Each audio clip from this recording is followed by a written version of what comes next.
Good morning. Welcome back to our YouTube channel, that is IIT Ganit. So this lecture is basically on special demand from some students who were saying that sir थोड़ा सा basics करवा दो class 10th का, तो उन सब के लिए स्पेशल लेक्चर है ही। तो मैं स्टार्ट करने जा रहा हूँ आइडेंटिटीज़ से।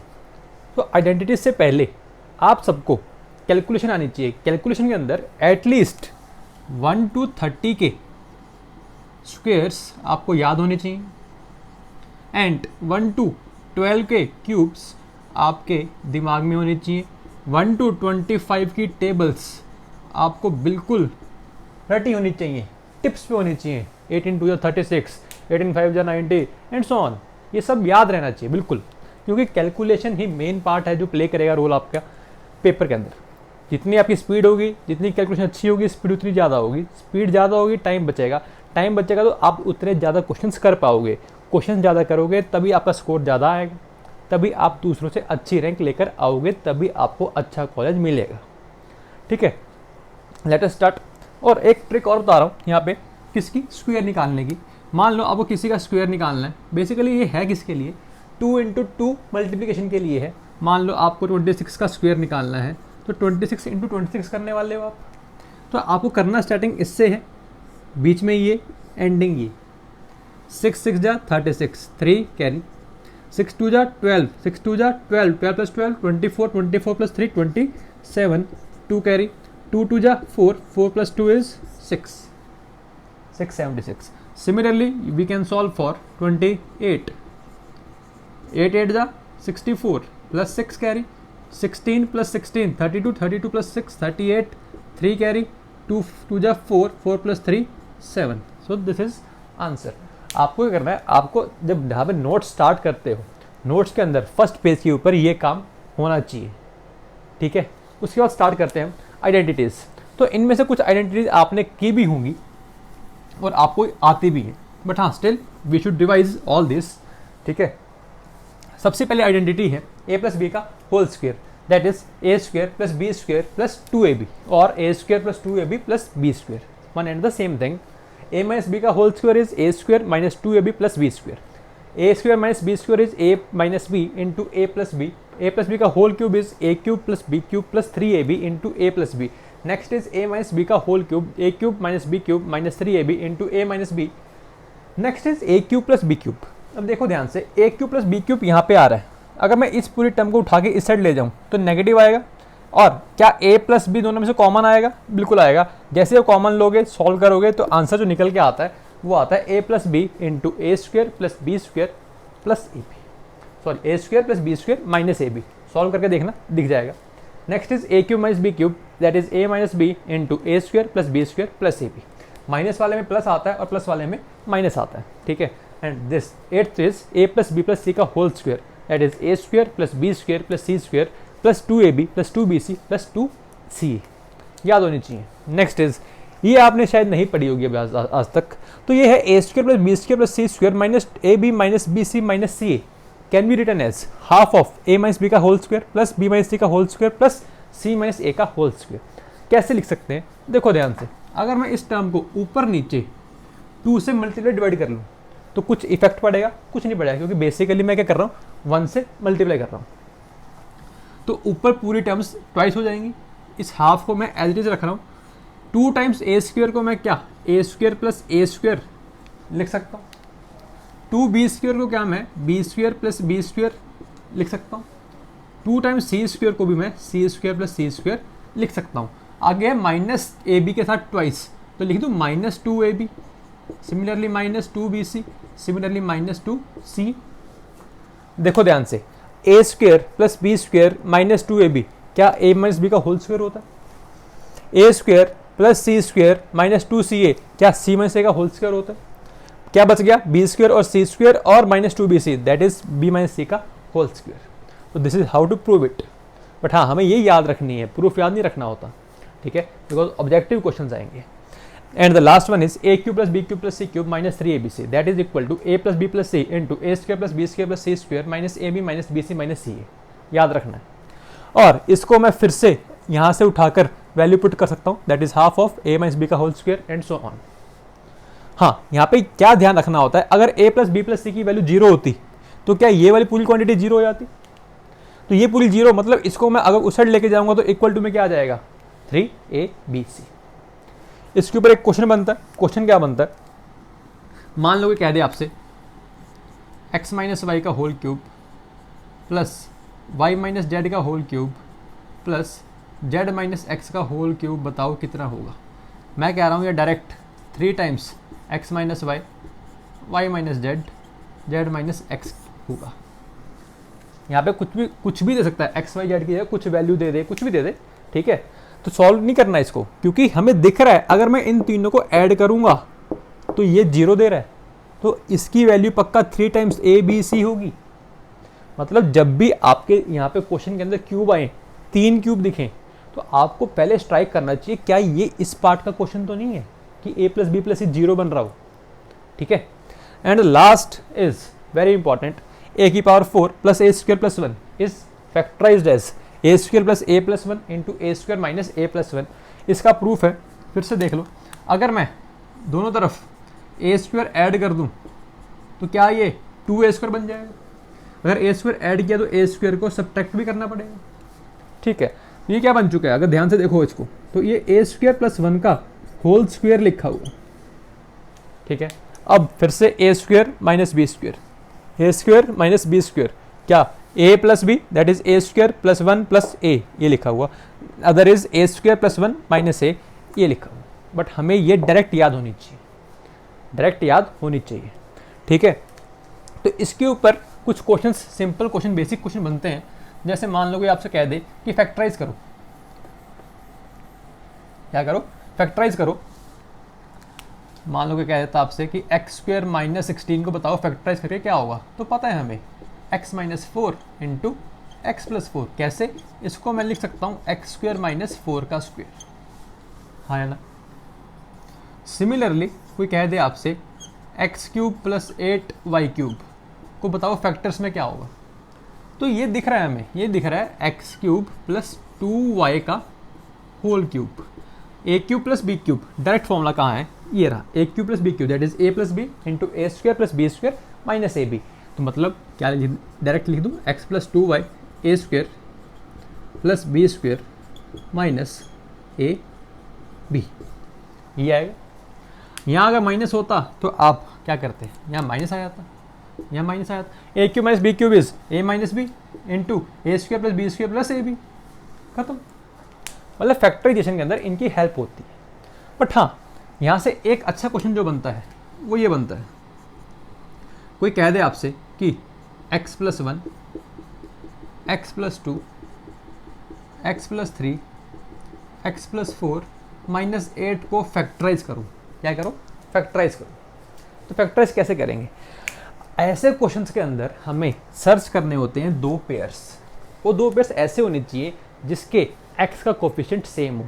मतलब क्या इसका, x का कोफिशिएंट देखो ध्यान से, अगर मैं इस टर्म को और इस टर्म को आपस में मल्टीप्लाई करूंगा तो x into x x square देगा, x into 4 4x, 1 into x x, तो क्या टोटल 5x आएंगे। 1 इंटू 4 इज 4। अब मैं बात कर रहा हूँ इन दोनों की, x into x x square, x into 3 3x, 2 into x 2x, तो 2 प्लस 3 इज 5x, 2 3 जा 6 माइनस 8, यही आएगा। अगर ध्यान से दिख रहा हो तो इसके अंदर हमारे पास ये टर्म सेम आई है, यही हमारा क्या है, एम है, ये सेम लानी है। तो आपको ऐसे पेयर्स उठाने हैं। ये पेयर्स कैसे उठाओगे ये आपको आपकी प्रैक्टिस के ऊपर डिपेंड करेगा, ठीक है। अब मैं इसको अगर y मान लूँ तो क्या ये y plus 4 into Y plus 6 लिखा हुआ है माइनस 8, इसको मैं लिख सकता हूँ Y square 4y plus 6y that is 10y plus 24 minus 8, इसको मैं लिख सकता हूँ Y square plus 10y plus 16। It can be factorized as y plus 8 into Y plus 2 and y की वैल्यू क्या है, X square plus 5x plus 8 into X square plus 5x plus 2। तो these are the factors of this term. Clear है concept क्या पीछे, आपको ऐसे pairs उठाने हैं कि ये वाली वैल्यू सेम आ जाए, तभी आगे फैक्टराइज कर पाओगे। क्लियर है। और एक फैक्टर का क्वेश्चन एक और बनता है, वो बनता है क्यूबिक के ऊपर। तो क्यूबिक के ऊपर जो भी क्वेश्चन आएगा, मान लो क्यूबिक को कोई क्वेश्चन आता है, कहता है फैक्टर्स करो, तो क्यूबिक हमेशा चलती है हिट एंड ट्रायल से। 10th में किया भी होगा आपने, जो क्यूबिक के क्वेश्चन होते हैं वो हमेशा स्टार्टिंग होती है हिट एंड ट्रायल। जैसे मान लो क्वेश्चन देता हूँ मैं आपको अभी,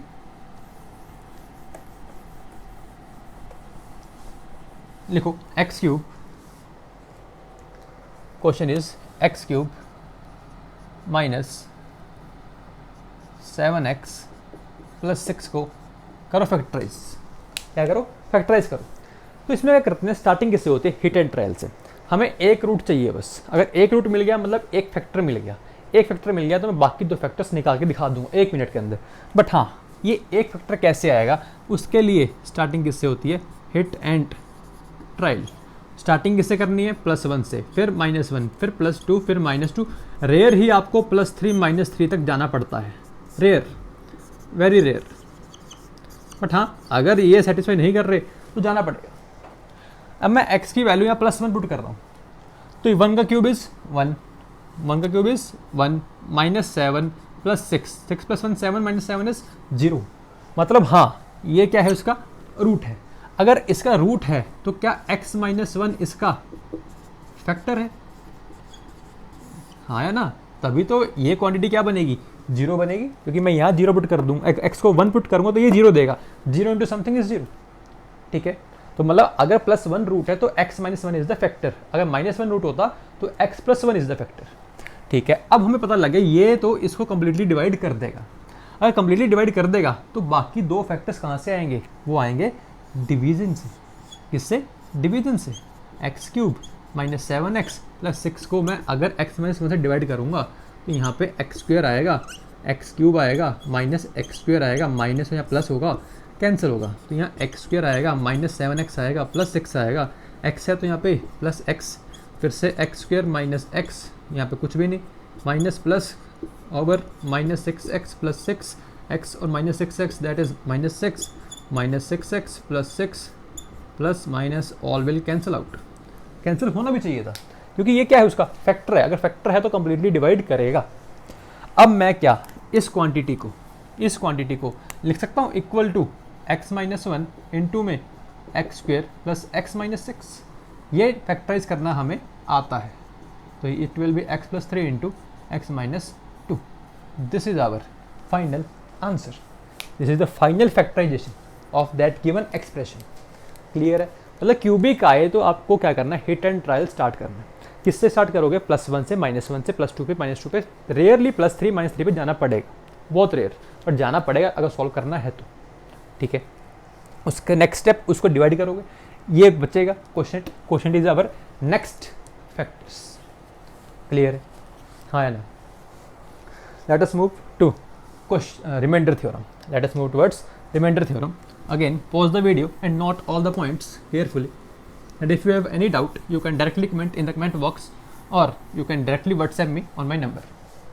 Okay. So let us start. Remainder theorem.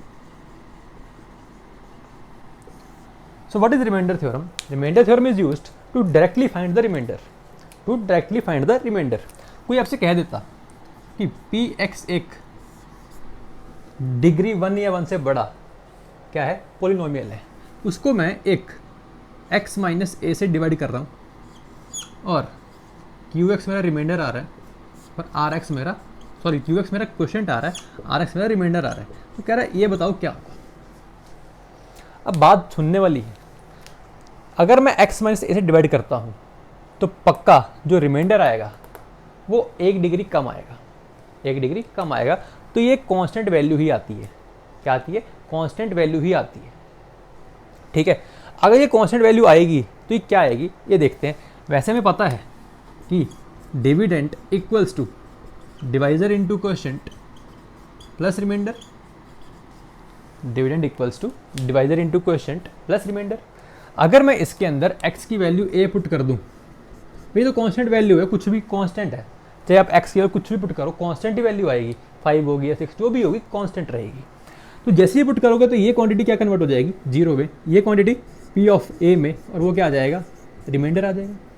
आप इसको आर एक्स लिख लो या आर ऑफ ए लिख लो, एक ही बात है, क्योंकि रिमाइंडर तो वही रहेगा, रिमाइंडर चेंज नहीं होगा।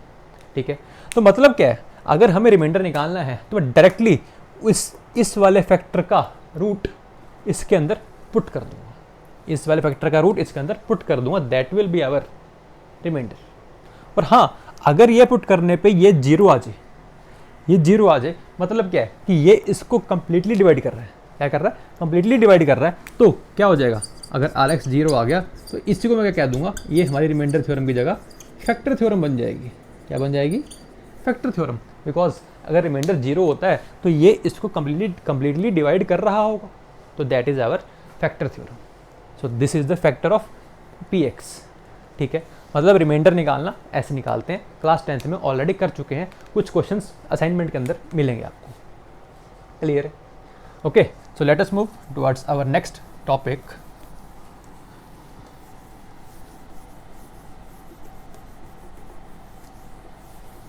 That is indices.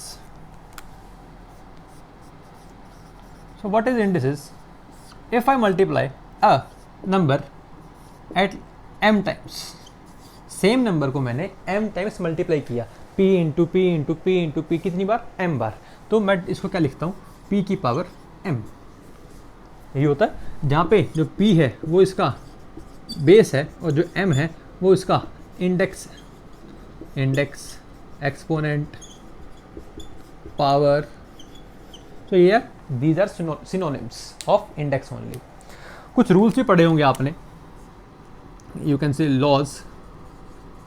तो फर्स्ट लॉ आपने पढ़ा होगा, ए की पावर m इंटू ए की पावर n, बेस सेम तो powers are added, good, base same powers are added. If I divide when the base are same then powers get subtracted. But हाँ, A की value zero नहीं होनी चाहिए, ए की value zero नहीं होनी चाहिए। ठीक है, उसके बाद ए की पावर m की power n can be written as powers की पावर आपस में मल्टीप्लाइड। क्लियर है?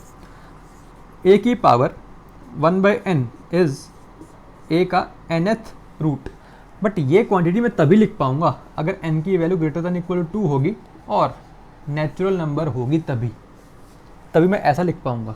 मान लो कभी आपने देखा है ऐसा, 2 का 2/3 रूट, नहीं देखा होगा, आपने ये देखा होगा 2 का 9th रूट, 2 का 10th रूट, कुछ ऐसा, कभी 2 का 2/3 रूट नहीं।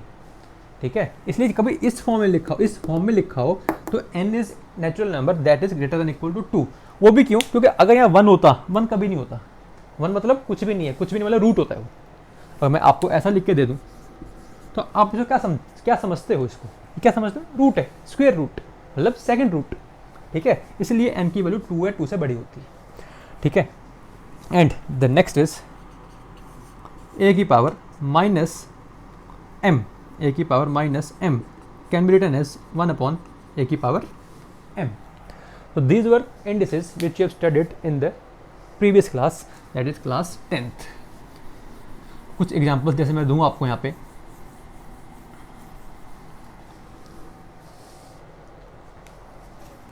मान लो कोई कह दे आपसे 256 की पावर माइनस 3/4, बताओ क्या होगा।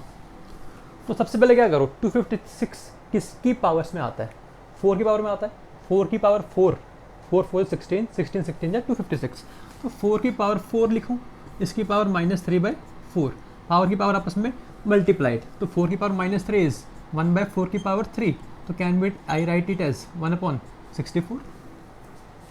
तो ऐसे क्वेश्चन आपको सॉल्व करने होते हैं। क्लियर है? बट हाँ, जैसे एक क्वेश्चन है, काफ़ी अच्छा क्वेश्चन है, वो देखना। क्वेश्चन इज ए स्क्वायर की power 3/2 equals to a cube. सही है, दिख रहा है, ए स्क्वायर की power 3/2 equals to a cube. But अब यहाँ पे क्या ए की वैल्यू नेगेटिव हो सकती है?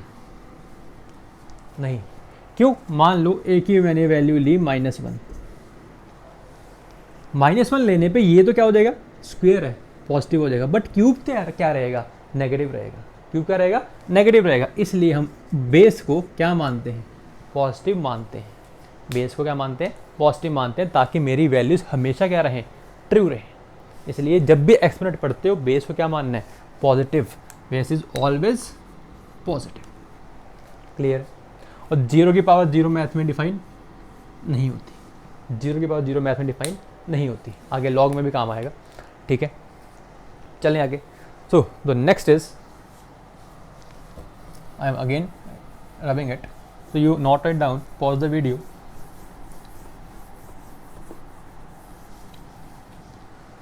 So next is, आपने पढ़ा होगा कि अगर 4 numbers are in proportion, मान लो A, B, C, D proportion के अंदर है, तो आप क्या लिखते हो, A by B equals to C by D। अगर 3 numbers हैं A, B, C, they are in continued proportion, ये सब आपने रेशियो एंड प्रोपोर्शन में पढ़ा हुआ है। तो यहाँ से लिखते हैं A by B equals to B by C और B square equals to AC, ये लिख देते हैं। सो कहीं पे ये टर्म्स आती हैं तो आपको कैसे यूज़ करनी है, ऐसे यूज़ करनी है। ठीक है, and next is, next term which we have studied earlier is componendo and dividendo. शायद किसी किसी बच्चों को पता भी है, किसी को नहीं पता होगा, बट हाँ सुनो ध्यान से। Componendo and dividendo is also known as C and D।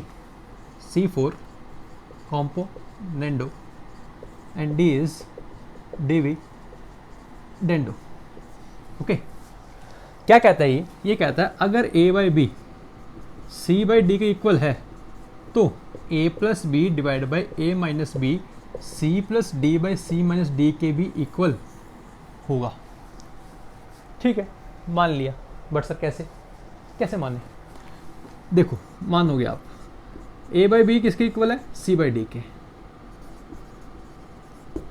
मैं क्या कर रहा हूँ, ऐड 1 बोथ साइड्स, तो क्या A by B plus 1 equal होगा C बाई D प्लस 1 के, एलसीएम आ जाएगा B, तो A plus B divide by B equals to C plus D by D।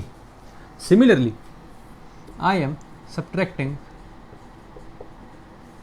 1 from both sides, तो क्या आएगा, A by B minus 1 equal to C by D minus 1, तो क्या ये A minus B by B C minus D by D आ जाएगा। हाँ है ना, दोनों क्वांटिटीज को क्या कर दो, डिवाइड। जब इसके नीचे ये आएगा तो क्या B से B कैंसिल होगा, इसके नीचे ये आएगा तो D से D कैंसिल होगा, तो क्या बचेगा, A plus B divide by A minus B equal to C plus D divide by C minus D। तो this is the proof of C and D, componendo and dividendo. और एक point और है जो यहाँ से बताने वाला है, वो ये है कि अगर A by B C by D के इक्वल है और वो E बाई F के इक्वल है, तो हम इसको इसके इक्वल भी पुट कर सकते हैं। अगेन प्रूफ की ज़रूरत नहीं है, बट हाँ याद रखना। ठीक है, या फिर इसी को मैं इक्वल रख सकता हूँ किसके, A square plus C square plus E square divide by B square plus D square plus F square. तो ये आपको ध्यान रखना है, ये आपको ध्यान रखना है कि ये चीज़ उसके इक्वल भी होती है। क्लियर है। और आपको प्राइम फैक्टराइजेशन तो आती, सॉरी प्राइम फैक्टराइजेशन, रैशनलाइजेशन आपको आती होगी, एज्यूम कर लेता हूँ। ठीक है, कोई एक एग्जांपल जैसे रैशनलाइजेशन का 1/2 माइनस रूट 3 का रैशनलाइज करना है, तो हम इसके कॉन्जुगेट से क्या करते हैं, ऊपर नीचे मल्टीप्लाई डिवाइड करते हैं। तो इसको क्या करूँगा, 2 प्लस रूट 3 से मल्टीप्लाई और 2 प्लस रूट 3 से डिवाइड। तो A minus B into A plus B is A square minus B square, तो 4 माइनस 3 इज 1, तो ऊपर क्या आ जाएगा 2 plus root 3। This is rationalization, this is rationalization. Okay, तो these are some of the basics of class 10th. Okay, so finally now we have to start our +1 syllabus. Again फिर से कह रहा हूँ, अभी से स्टार्ट करना, साथ साथ में लेक्चर्स को कभी मिस ना करना, असाइनमेंट्स डेली का डेली करना, तभी जाके हमारा जो एम है वो पूरा हो पाएगा। नहीं तो क्या होता है, अगर और डाउट्स मत रखना, साथ के साथ क्लियर करना है, ठीक है, क्योंकि बाद में डाउट्स कभी क्लियर नहीं होंगे। आज एक डाउट है, अगर आपने 5 डाउट्स नहीं लिए तो आगे वो 5 नहीं वो 25 हो जाएंगे, क्योंकि आगे चैप्टर्स आ रहे हैं, उनके डाउट्स भी तो आएंगे। तो ना वो क्लियर होंगे ना ये क्लियर होंगे, ठीक है। तो अपना एम है IIT JEE, ओके। सो ध्यान रखना, बट रेगुलर, बी रेगुलर और कंसिस्टेंसी मेंटेन, बस कंसिस्टेंसी बना के रखो। IIT JEE बहुत मुश्किल है, बट अगर आप कंसिस्टेंसी बना के रखोगे तो बहुत ईजी भी है, ठीक है। कंसेप्ट को क्लियर करते हुए चलें साथ साथ। कोई डाउट है, कुछ भी क्वेरी है, you can directly comment in my comment box. Thank you.